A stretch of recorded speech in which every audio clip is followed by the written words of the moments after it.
How you doing, guys? This is Rodriguez Repair here with another video, and today I'm going to be showing you how to replace the brake pads on a 2006 Lexus IS350 with a 3.5 liter. Alright, so the first thing you got to do is obviously you got to take the wheel out, which I already did, and you'll be seeing the rotor, the caliper, and then the brake pads, which is right here, one, and then the other one. These are a little differently the way they're set up because you have this little pin here that's holding these brake pads together, okay, followed by this pressurized plate here that pressurizes pin, so there'll be no movement. So the first thing you have to do is, you see this little hole here?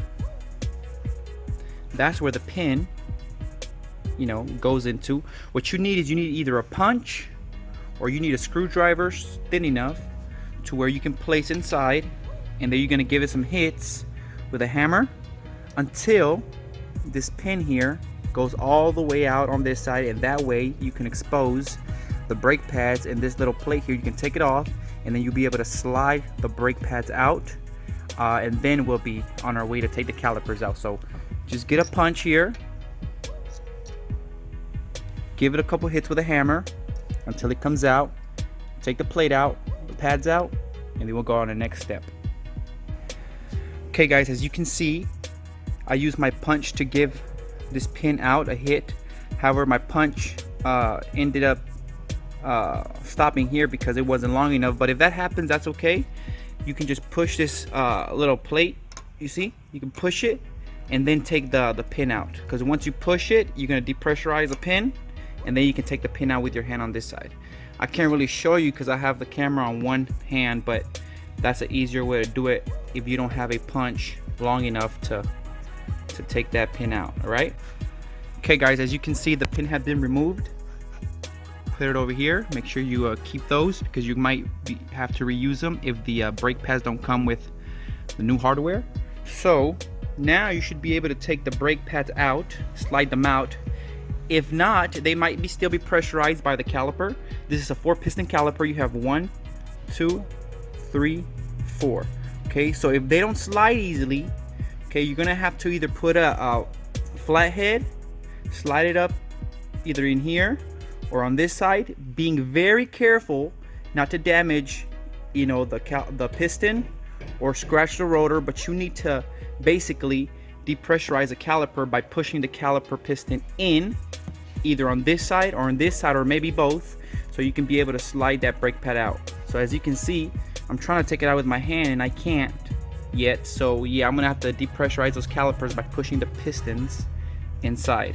Okay, so one of the things that you can do, you can do this a variety of ways, just making sure you don't damage the caliper pistons or the scratch the rotors, even though I am going to resurface the rotor. But either way, make sure you don't want to damage none of those. So one thing I did is just put a screw flathead and just pushed a little bit. That's making sure that this piston is coming in, because now, like you see, I can slide the pad right out, as you can see. And the other one, I can slide it out now too, because now the rotor can move.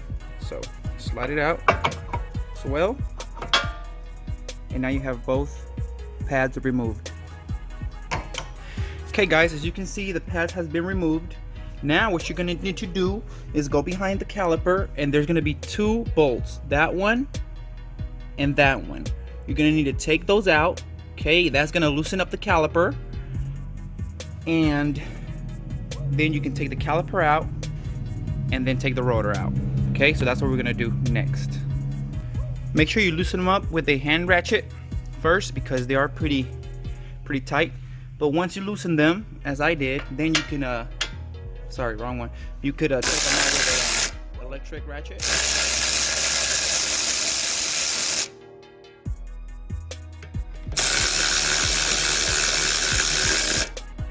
Okay guys, make sure you set the caliper away from anything, so it won't be in your way. Now, as you can see, the rotor's ready to be taken off, so you just basically just slide it off. What I'm going to be doing is I'm going to be cutting this rotor because it's still pretty thick enough to cut in my disc cutter, rotor cutter, or resurfacer, however you like to call it. And yeah. Okay guys, so we're cutting the rotor now. You can tell there was a warp marks by the shadow. Every time I press the brake, I got a little shaking. So that's due to the rotor being warped. But now we're getting it back smooth, as you can see by the solid color throughout. Okay guys, we have resurfaced our rotor, nice and smooth. Make sure before you install the caliper bolts, make sure you put Loctite on the thread, okay, to reassure that the bolts are nice and tight with no chance of loosening. This is the one I use, Thread Locker Red. Okay, it's a little dirty, as you can see. You can't even see the brand, but you get the gist of it. So yeah, make sure you put that on them. Okay guys, normally you will replace the brake pads with new brake pads. This is my personal vehicle, and as you can see, I still have a good amount of pads left. So what I'm gonna do is I'm just gonna sand them down to take the warpness away from the pad. I'm just gonna use a sandpaper and just sand it down in a flat surface. Make sure it's a flat surface, okay? Once you get it back all smooth completely around the whole pad, then you can install it back, okay? But as you can see, I still got a good amount of life in these pads. The issue I was experiencing was shaking every time I brake, so that was due to the warped rotors, and now I have to get these pads smooth again.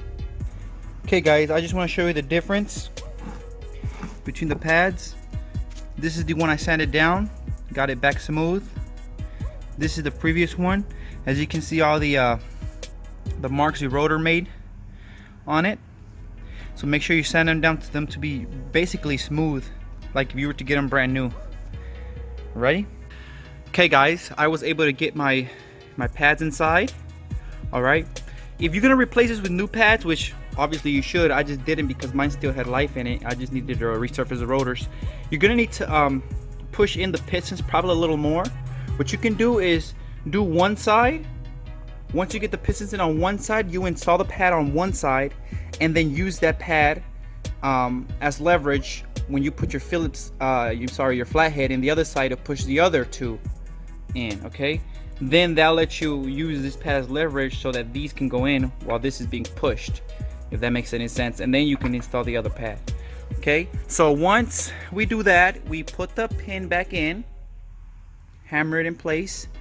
Make sure you put the pressure bracket in first before the pin. You're probably gonna need to pressurize it inside like that with your thumb before you install the pin in. All right. So yeah, after that, you should be good.